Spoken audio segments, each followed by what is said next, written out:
आदरणीय दर्शकों, आप सबको प्राचार्य हेमचंद्र मल की ओर से नमस्कार।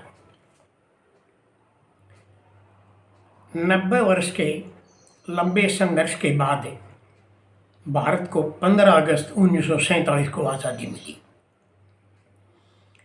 अब हमारे राजनेताओं के सामने ये प्रश्न था कि इस देश में किस प्रकार की शासन प्रणाली अपनाई जाए। तो बहुत विचार विमर्श के बाद ये निर्णय हुआ कि हमारे देश में प्रजातांत्रिक शासन प्रणाली लागू की जाएगी और इसमें वयस्क मताधिकार के आधार पर चुनाव कराए जाएंगे। इस तरह हमारे देश में पहला आम चुनाव 1951-52 में हुआ। इस के बाद लगभग 73 वर्ष इस चुनाव प्रणाली को चलते हुए हो लिए हैं। इस दौरान हमारी इस चुनाव राजनीति में बहुत ज़्यादा परेशानियाँ आई, बहुत ज़्यादा समस्याएं आई, बहुत ज़्यादा चुनौतियाँ आई और इन चुनावी राजनीति और उभरती हुई जो चुनौतियाँ हैं उनका विश्लेषण समय समय पर किया जाता रहा है।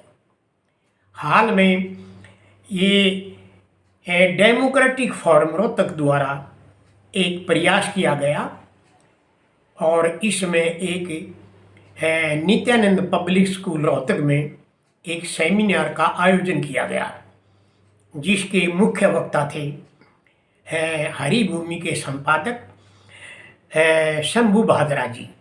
बहुत ही शिक्षित और अनुभवी पत्रकार हैं। इन्होंने इसके अंदर भाग लिया और इन्होंने मुख्य वक्ता के रूप में यहाँ अपने विचार रखे। इन्होंने एक विशेष बात ये मैंने देखी कि जो चुनावी राजनीति में जो उभरती हुई चुनौतियाँ थी उन्होंने न केवल उनका वर्णन किया है बल्कि उनके उपाय भी सुझाए हैं। तो उनमें से कुछ का वर्णन इस प्रकार किया जा रहा है। मुख्य चुनौतियाँ, सबसे पहली चुनौती है विशेष गहन पुनर्निरीक्षण की। प्रत्येक चुनाव से पहले मतदाता सूचियों का निरीक्षण होता रहा है, लेकिन बिहार के अंदर जो कुछ हुआ है वो थोड़ा अशोभनीय लगता है, क्योंकि चुनाव से बिल्कुल पहले यह पुनर्निरीक्षण हुआ है जिसमें लगभग 63 लाख मतदाताओं के नाम मतदाता सूची से निकाले गए। यह एक भयानक प्रवृत्ति है। दूसरा बिंदु जो उन्होंने जोर दिया है वो ये है कि चुनाव में धन का बहुत ज़्यादा प्रयोग होता है और बल का प्रयोग भी होता है। मनी एंड मसल पावर का प्रयोग बहुत ज़्यादा होता है। ये भी एक भयानक प्रवृत्ति है। तीसरा बिंदु जो उन्होंने बताया वो ये है कि कॉरपोरेट सेक्टर द्वारा धन फंडिंग की जो मात्रा है वो बहुत ज़्यादा बढ़ती जा रही है, जिसके कारण स्वतंत्र और निष्पक्ष चुनाव नहीं हो पाते। अगला जो चौथा बिंदु था जो उन्होंने बताया है, ये बताया कि बाहरी शक्तियों द्वारा सरकार के स्वरूप का निर्धारण किया जाता है। बाहरी शक्तियाँ कौन हो सकती हैं ये आप स्वयं कल्पना कर सकते हैं। पांचवा जो बिंदु उन्होंने बताया, ये जो प्रजातांत्रिक स्वतंत्रताएं मिली हुई हैं मतदाता को और चुनाव लड़ने वाले उम्मीदवारों को, उन्होंने भी इन स्वतंत्रताओं का दुरुपयोग किया है। छठा जो पॉइंट उन्होंने बताया वो ये है कि संवैधानिक संस्थाओं को कमज़ोर किया गया है। जो संवैधानिक संस्थाएं जो स्वतंत्र और निष्पक्ष चुनाव के लिए जिम्मेदार है उनका जो ना दुरुपयोग किया जाता रहा है पार्टी के हित के लिए। अगला जो सातवां बिंदु वो ये है कि जो राज्यपाल हैं उनका भी प्रशासन में बहुत ज़्यादा हस्तक्षेप हो गया है और वे केंद्र की कठपुतली बनकर रह गए हैं। ये भी एक बहुत भयानक चुनौती है। अगला जो पॉइंट है वो ये है, जो सरकारी एजेंसियां हैं, ईडी है, सीबीआई है तथा दूसरी अन्य जो एजेंसियां हैं, इनका अपने दलीय हित के लिए दुरुपयोग किया जाता रहा है। यह भी एक भयानक चुनौती है। इसके अतिरिक्त ये जो 9वां जो पॉइंट है ये तो बहुत ही खतरनाक है कि बहुत से दल धार्मिक भावनाओं का बेशर्मी से प्रयोग कर रहे हैं और धार्मिक भावनाओं को भड़का रहे हैं। इससे भारत का जो धर्मनिरपेक्ष स्वरूप है उस पर आँच आई है। इसके अतिरिक्त जो 10वां पॉइंट उन्होंने बताया वो ये है कि चुनाव के दौरान जो सभी दल जो प्रलोभन की योजनाएं प्रस्तुत करते हैं अपने मैनिफेस्टो में, मुफ्त लैपटॉप देना और अन्य चीज़ें सुविधा करना, नौकरी देना तथा दूसरी जो रेवड़ी बांटते हैं, ये एक बहुत भयानक प्रवृत्ति है। इस संदर्भ में मैं अपनी तरफ से एक बात कह दूं, वाजपेयी जी जो हमारे प्रधानमंत्री हुए उन्होंने ये कहा था कि शिक्षा और स्वास्थ्य को छोड़कर कोई भी अन्य सुविधा किसी भी मतदाता को नहीं दी जानी चाहिए।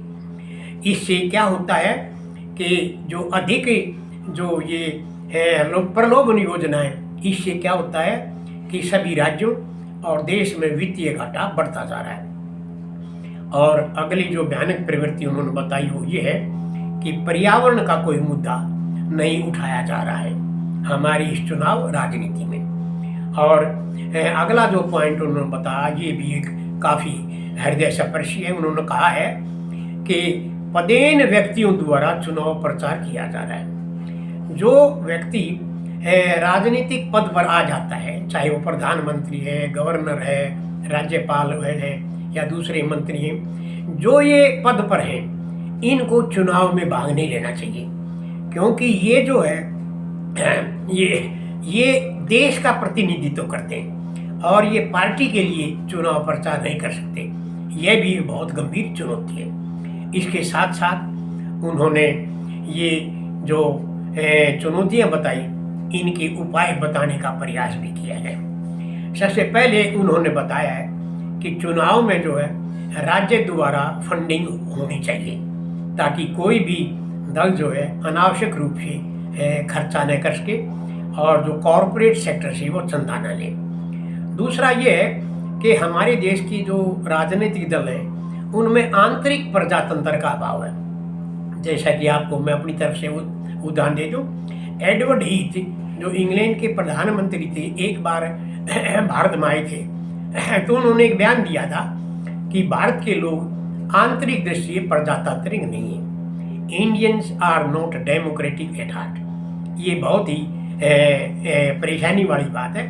ये भी कम होनी चाहिए। हमारे देश में जो दल है उनमें आंतरिक लोकतंत्र होना चाहिए। अगली जो बात उन्होंने बताई वो ये है कि चुनाव आयोग की स्वायत्तता, इसकी स्वतंत्रता को बहाल किया जाना चाहिए। इसका गठन की प्रक्रिया में जो है विपक्षी दल और अन्य बुद्धिजीवियों को भी शामिल करना चाहिए।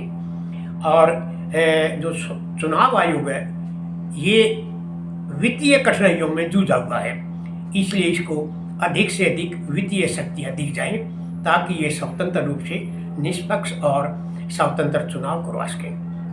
अगला जो चौथा सुझाव उन्होंने दिया है उपाय के तौर पर, उन्होंने ये बताया है कि जो मीडिया है हमारे देश का वो भी निष्पक्ष नहीं रह पाया है, उसको भी निष्पक्ष बनाने की आवश्यकता है। और पांचवा बिंदु है मतदान और परिणाम में जो अंतर है वो कम से कम होना चाहिए। अब आप देखते हैं कई बार चुनाव आज हुआ, 2 महीने तक मतपेटियों को रखा जाता है और उसके बाद जो ना उनकी गिनती होती है। तो ये सुझाव दिया है कि ये जो गैप है ये कम से कम होना चाहिए। अगला जो बिंदु वो ये है कि समाज में राजनीतिक आंदोलन के में तहत सामाजिक जागरूकता, नागरिकों को, मतदाताओं को जागरूक करना चाहिए और इसमें बुद्धिजीवियों की भूमिका बहुत ही महत्वपूर्ण है। अगला बिंदु ये है कि जो पदेन व्यक्ति हैं उनके प्रचार पर पाबंदी होनी चाहिए। जैसे प्रधानमंत्री है, दूसरे मंत्री हैं और मुख्यमंत्री हैं, ये एक पार्टी के लिए चुनाव प्रचार में ना जाएं। परंतु मैंने ये उस समय सुझाव दिया था कि ये ऐसा स्वयं अपने पैरों में कुल्हाड़ी नहीं मार सकती। इसके लिए या तो न्यायपालिका या जन आंदोलन ही इनको ऐसा करने से रोक सकता है। और अगला जो पॉइंट उन्होंने बताया कि चुनाव जो है निर्धारित समय पर हो, इनको स्थगित न किया जाए। कई बार जो राजनीतिक दल है, जो सत्ताधारी दल है, चुनाव को अपनी सुविधा अनुसार आगे डिगाता रहता है, चलाता रहता है। इसके अंत में एक घंटे का लगभग प्रश्नकाल भी हुआ, जिसमें काफ़ी विद्वानों ने अपने प्रश्न पूछे और उस महान पत्रकार ने उनका संतोषजनक उत्तर देने की भी कोशिश की। अंत में सुरेंद्र कुमार जी, जो इसके आयोजक हैं डेमोक्रेटिक फोरम के, उन्होंने सभी आगंतुकों का धन्यवाद किया। इस अवसर पर प्राचार्य हेमचंद्र मलिक, प्रोफेसर शेर सिंह सांगवान जी, जो कृषि वैज्ञानिक हैं, और विशेषज्ञ वैज्ञानिक और शिक्षाविद जितेंद्र खत्री जी और कई अन्य गणमान्य व्यक्ति वहाँ उपस्थित थे। इसके बाद बहुत ही बढ़िया ये शानदार प्रोग्राम रहा। इसके लिए मैं सभी प्रोग्राम के संयोजकों का मैं धन्यवाद करता हूँ और मैं चाहता हूँ कि इस प्रकार के जो राजनीतिक जागरूकता के जो प्रोग्राम है वो विभिन्न संगठनों द्वारा किए जाएं। आपको ये वीडियो कैसा लगा? अच्छा लगा, इसको बहुत अधिक शेयर कीजिए ताकि जनता में और मतदाताओं में जागरूकता फैल जाए। आपका बहुत बहुत धन्यवाद। Thank you.